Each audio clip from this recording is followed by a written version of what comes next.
January 22nd, 1942. With horror, I drive through Klishevka, which was once drowning in mud, and get to the highway.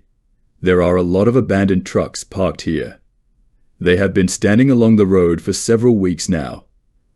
No one even bothered to remove this property or set it in motion again.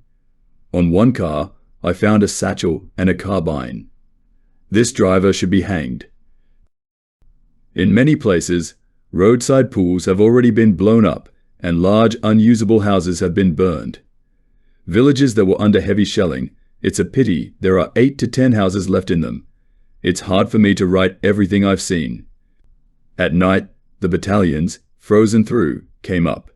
The platoon's stray horses are completely exhausted due to poor roads and lack of forage. We are in Katarenki. The few roads cleared of snow have to be bypassed. A messenger arrives at 4 o'clock. He brings the news that the battalion has not yet arrived at its intended location. With such a cold, he has been on the road for 12 hours. I'm going there right away. It's a good 10 kilometers on foot. The road is bad, full of potholes. I stumble a few times in the dark. I pass the place where the position should be. Wire fences and freshly cut trees give a sense of security. The terrible cold penetrates everywhere. The breath immediately settles in the form of frost on the balaclava collar and hat. The pocket flashlight refuses to burn. When I come to Sorokino after many hours of travel, it is already light and everything, of course, has been in order for a long time.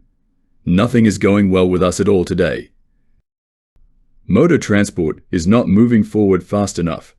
I arrive in the village at the same time as the units after walking for some time. Almost the whole village is occupied by foreign parts. We don't find a suitable room. January 24th, 1942. Minus 35 degrees Celsius. Again, an urgent order on the construction of positions and their improvement. The phone rings incessantly. Endless conversations are conducted. Important and unimportant things are discussed. Orders are planned and written. The house looks like a dovecot. January 28th, 1942. During the night, the tent company repulsed several strong enemy counterattacks. The reports arriving in the morning are unclear, incomprehensible. That's why I'm going to the front line. Dark bodies loom in the snow in front of the dugouts. These are the dead. Only I counted 10. There are still similar spots moving around in some places at a distance of less than 100 meters. A blood-soaked head rises from the snow and falls powerlessly into the snow. I am able to see with a simple light an unashamed enemy. I see his sentry guards changing posts. I'm sending some bees to the other side. Young Lieutenant Heaney was killed last night while knocking the retreating enemy out of the spruce forest on the right flank. The Bolsheviks tried to arrange piggery, but they were repulsed with heavy losses. The dead remained on the battlefield. At noon, they were no longer visible. The wind swept everything, destroyed the traces of the night battle.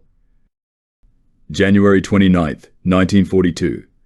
Minus 15 degrees Celsius. Sweeps before all roads and paths are swept. Where there are snow drifts, there is no passage. People get stuck. Horses get stuck up to their bellies. January 30th, 1942. Minus 19 degrees Celsius. We are taking a new position. New dugouts should be built. Communication should be established in the snow and dense bushes. Approach paths and roads are late for the delivery of food. At night, brave sappers built wire barriers. On January 30th, the Führer spoke. His words awakened our confidence in the future. Most of all, we were touched by the statements against the erroneous opinion that is widespread at home, that it is possible to fight in winter as easily as in summer. The Führer left no doubt that everyone on the Eastern Front is strained to the extreme and that the hardships are monstrous. We are supported by the belief in our superiority and ultimate victory. We noted this date with satisfaction.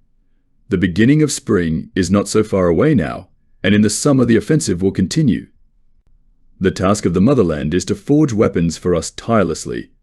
Until then, we must hold on under all circumstances.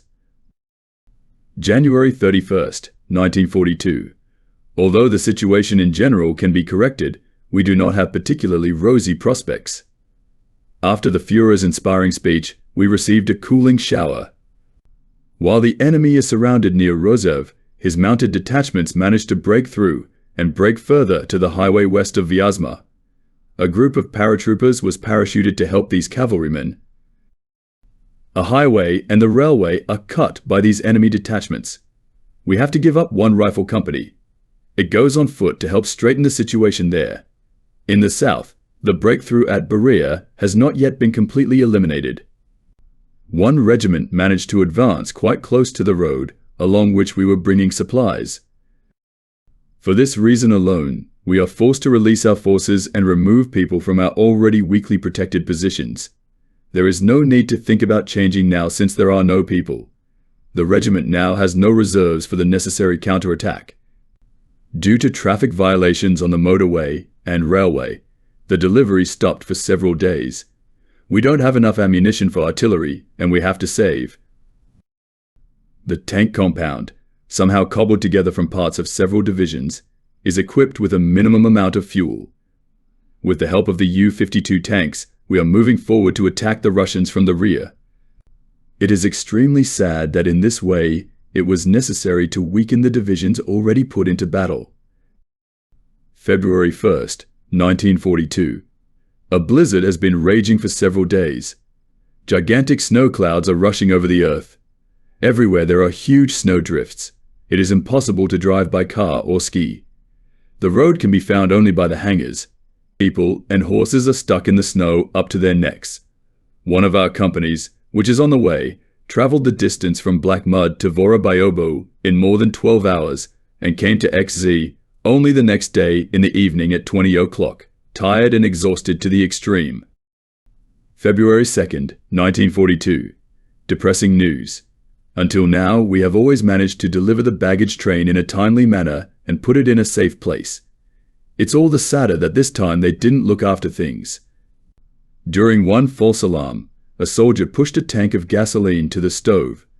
In an instant, flames engulfed the entire house. The things stacked in it became the prey of fire. The size of the loss is still unknown for sure. I'm afraid that my officer's suitcase burned down along with everything. I only have what I was wearing left. A uniform, a raincoat, and many other things are no longer available at all.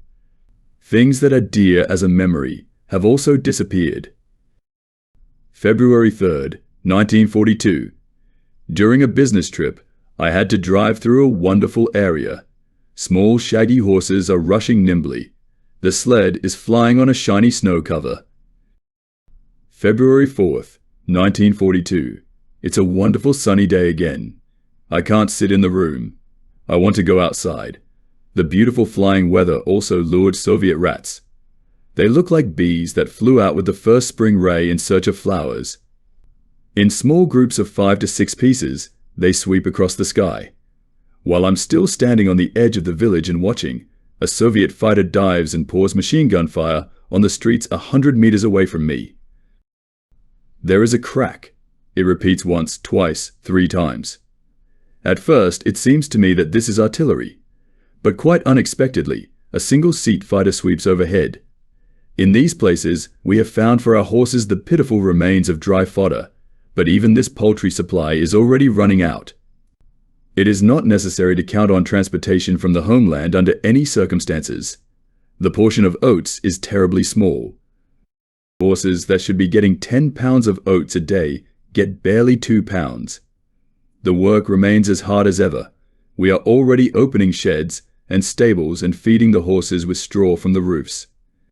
A lot of horses are falling. The unfortunate animals are standing in the stable, sniffing the floor and eating their manure. The time is not far off when the last horse will die of hunger and weakness. I hesitate to think about the consequences. In this area, the subsurface waters are very close to the surface. In some dugouts, the dampness breaks right out from under the floor. According to the stories of residents, this area is swamped.